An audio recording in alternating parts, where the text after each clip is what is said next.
Welcome to PV study classes.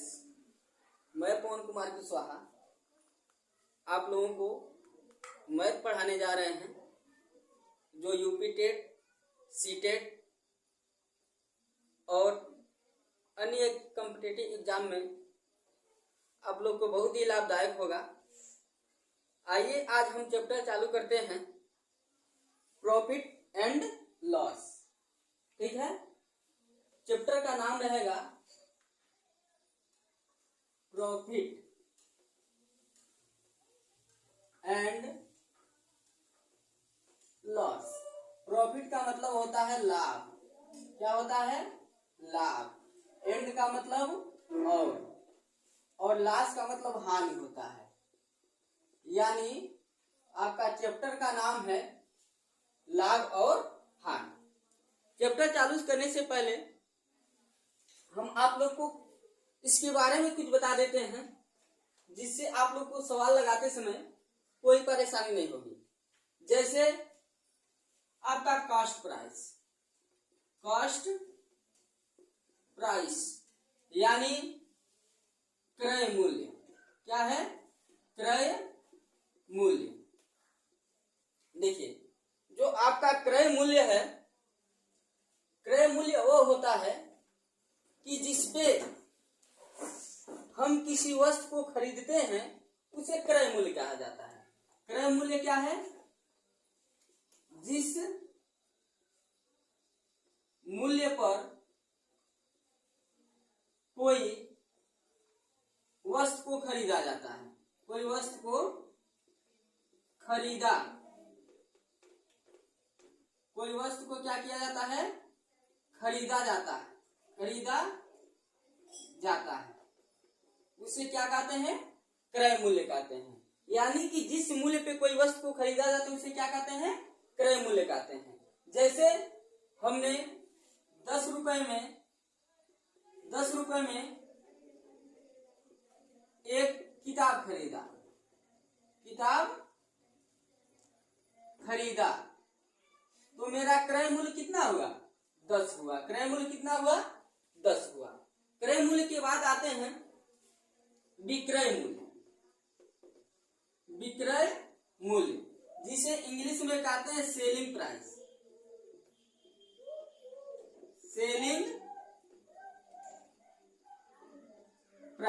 इसे क्या कहते हैं? Selling price. यानी जिस मूल्य पर कोई वस्तु को बेचा जाता है उसे सेलिंग प्राइस कहते हैं।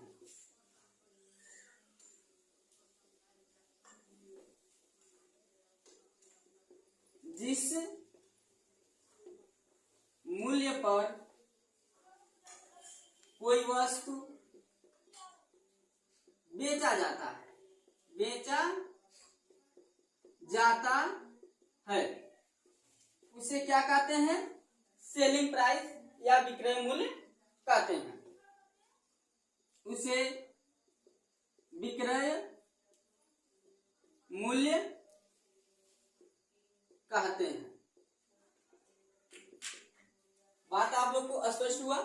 कॉस्ट प्राइस और सेलिंग प्राइस यानी जिस दर पर कोई वस्तु को खरीदा जाता है उसे हम कॉस्ट प्राइस कहते हैं, और जिस पर हम कोई चीज को बेचते हैं उसे क्या कहते हैं? विक्रय मूल्य या सेलिंग प्राइस कहते हैं। हमने क्रय मूल्य और विक्रय मूल्य दोनों के बारे में जान लिया। अब आइए हम देखते हैं लागत किसे कहते हैं। देखिए, लगभग में क्रय मूल्य विक्रय मूल्य सबको पता होगा, लेकिन लागत के बारे में थोड़ा सा डिस्कस कर लिया जाए।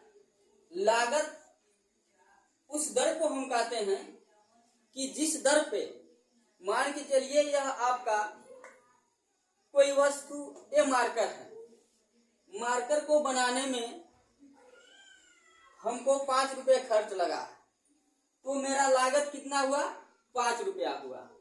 उसके बाद हमने इसको बेच दिया, तो जिस दर पे हमने बेचा है वो आपका सेलिंग प्राइस हो जाएगा। लेकिन खरीदने वाला ने जिस दर पे खरीदा है उसका वह क्रय मूल्य हो जाएगा। तो आशा करता हूं लागत भी आप लोगों को समझ में आ गया होगा। यानी कि जिस खर्च पर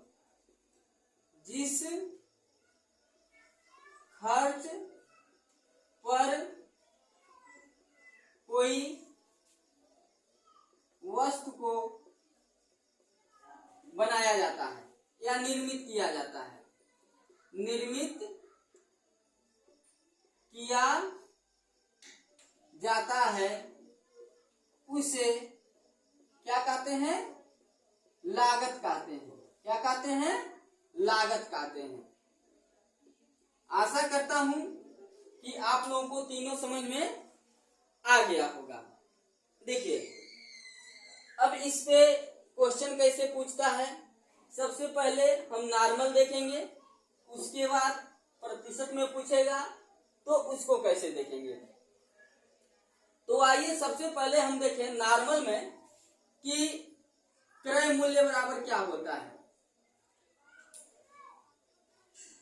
क्रय मूल्य, देखिए क्रय मूल्य बराबर आपका हो जाएगा विक्रय मूल्य। विक्रय मूल्य, देखिए विक्रय मूल्य हो गया। यदि लाभ हुआ है, यदि मान के चलिए लाभ हुआ है तो विक्रय मूल्य माइनस लाभ आपका किसका बराबर हो जाएगा? क्रय मूल्य के बराबर हो जाएगा। सपोज दैट मान के चलिए कि हमने किसी चीज को मालूम नहीं है कितने रुपए में खरीदा है, लेकिन यदि हम उसको 20 रुपए में बेचे हैं, कितने बेचे हैं? 20 रुपए में बेचे हैं, उसमें से 15 मान के चलिए कि 15 रुपए लाभ हो गया। लाभ कितना हो गया?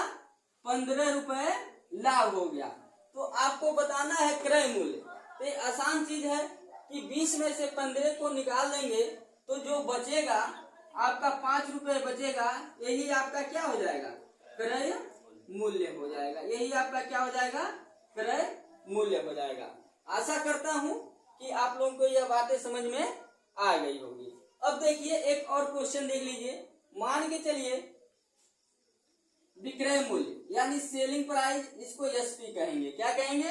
एसपी कहेंगे। एसपी बराबर आपका 50 रुपए दे दिया है। लाभ प्रॉफिट पी, ठीक है ना। तो लाभ आपका कितना दे दिया है? आपका लाभ दे दिया है 10 रुपए दे दिया है। तब आपको बताना है क्रय मूल्य यानी सीपी बताना है। क्या करना है? सीपी बताना है। तो आप आसानी से निकाल लेंगे। 50 में से 10 घटा देंगे तो 40 रुपए मेरा क्या हो जाएगा? सीपी हो जाएगा। आशा करता हूं कि आप लोगों को समझ में आ गया होगा। अब देखिए, अब हम आएंगे, मान के चलिए आपका क्रय मूल्य बता दिए। अब हम देखेंगे विक्रय मूल्य। क्या देखेंगे? विक्रय मूल्य। देखिए विक्रय मूल्य नहीं, सॉरी, क्रय मूल्य में अभी एक बाकी है। क्रय मूल्य में क्या बाकी है? मान के चलिए हमने देखा है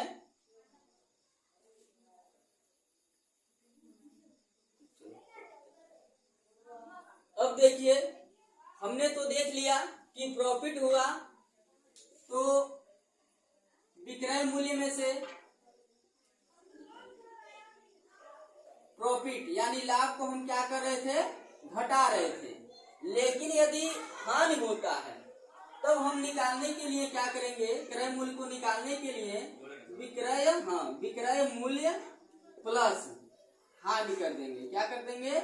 हानि, यानी विक्रय मूल्य प्लस हानि हो जाएगा।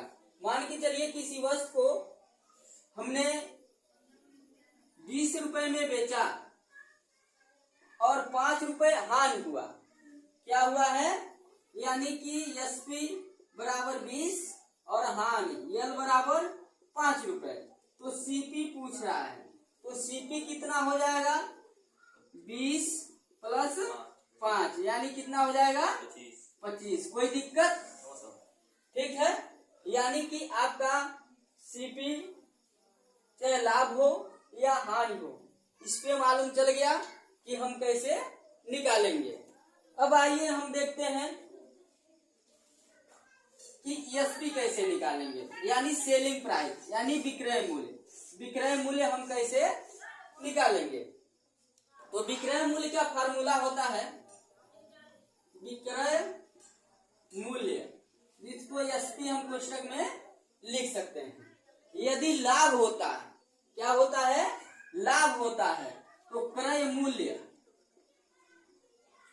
प्लस लाभ हो जाएगा।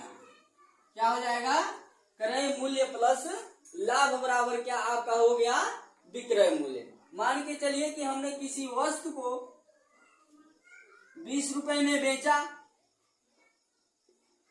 कितना में बेचा? 20 रुपए में। और इसमें हमको 5 रुपए लाभ हुआ। कितना लाभ हुआ? 5 रुपए, यानी पी बराबर 5 रुपए लाभ हो गया। तो इससे आपका तो सीपी निकलेगा। क्या निकलेगा? सीपी।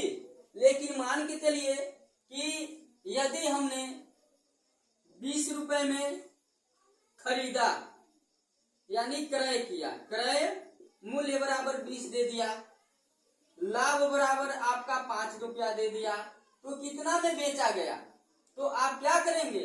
विक्रय मूल्य बराबर क्या हो जाएगा? विक्रय मूल्य बराबर क्या हो जाएगा? क्रय मूल्य प्लस लाभ, यानी कि एसपी बराबर क्या हो गया? 20 प्लस 5 बराबर आपका क्या हो जाएगा? 25 हो जाएगा। कोई दिक्कत? अब आइए, यदि हम देखेंगे हानि होता है तो विक्रय मूल्य बराबर आपका होता है क्रय मूल्य माइनस हानि। यदि हानि होता है तो माइनस होगा और लाभ होता है तो प्लस होगा। सेम क्रय मूल्य का उल्टा। अब देखिए, मान के चलिए कि किसी वस्तु को हमने 20 रुपए में खरीदा है और 5 रुपए का हानि हुआ है, यानी कि खरीदा सीपी, सीपी बराबर 20 रुपए और हानि लॉस बराबर 5 रुपए। तो आपका सेलिंग प्राइस यानी एसपी पूछ रहा है, तो एसपी बराबर क्या होता है? सीपी माइनस एल, यानी हाँ लॉस। देखिए, तो आपका 20 माइनस 5, यानी कि एसपी बराबर कितना हो जाएगा? 15। आशा करता हूं कि आप लोग का फार्मूला और कंसेप्ट दोनों समझ में आ गया होगा। इसी के साथ आज वीडियो को विराम करता हूं। कल देखा जाएगा, इस पे का सवाल लगाया जाएगा, कुछ और कंसेप्ट और फार्मूला आप लोग को बताया जाएगा। तो आप लोग हमारे साथ बने रहिए। जय हिंद, जय भारत, वंदे मातरम।